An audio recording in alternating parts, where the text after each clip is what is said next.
শিক্ষা দপ্তরের উদ্যোগে উমাকান্ত স্কুল মাঠ থেকে হর ঘর তিরঙ্গা কর্মসূচি উপলক্ষে এক বর্ণাঢ্য র্যালির আয়োজন করা হয়।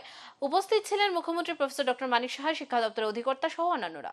৭৮তম স্বাধীনতা দিবস উপলক্ষে ইতিমধ্যে রাজ্যের বিভিন্ন জায়গায় নানান আয়োজনের মধ্য দিয়ে হর ঘর তিরঙ্গা উৎসব প্রতিপালিত হচ্ছে।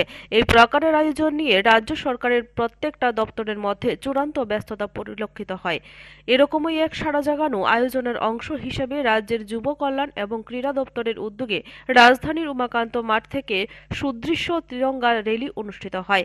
এই আয়োজন অন্যান্যদের মধ্যে উপস্থিত ছিলেন রাজ্যের মুখ্যমন্ত্রী প্রফেসর ডক্টর মানিক সাহা, পুর নিগমের মেয়র দীপক মজুমদার, দপ্তরের সচিব পি.কে. চক্রবর্তী, বিশিষ্ট সমাজসেবক রাজীব ভট্টাচার্য প্রমুখ।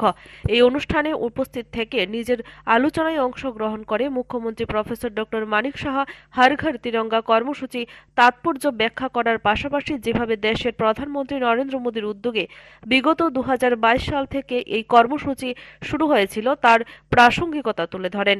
এর পাশাপাশি মুখ্যমন্ত্রী দাবি করেন, শুধুমাত্র অনুষ্ঠান করার জন্য হর ঘর তিরঙ্গা কর্মসূচি প্রতিপালন করলে হবে না, প্রকৃত অর্থে জাতীয়তাবাদের ভাবধারার বিকাশ সাধন করতে হবে। Bureau report, news vigilant. এর মূল উদ্দেশ্য কি আমরা সবাই জানি,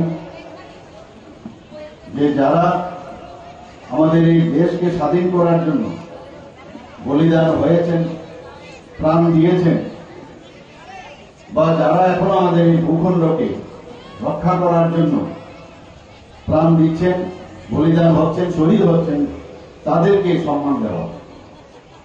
2022-এ আমরা করেছি, ত্রিপুরা সরকারের উদ্যোগে আমরা করেছি, বিভিন্ন যারা সমাজ সেবী সংগঠন তারাও সেটা করেছে, স্কুল কলেজের ছাত্ররাও সেটা করেছে।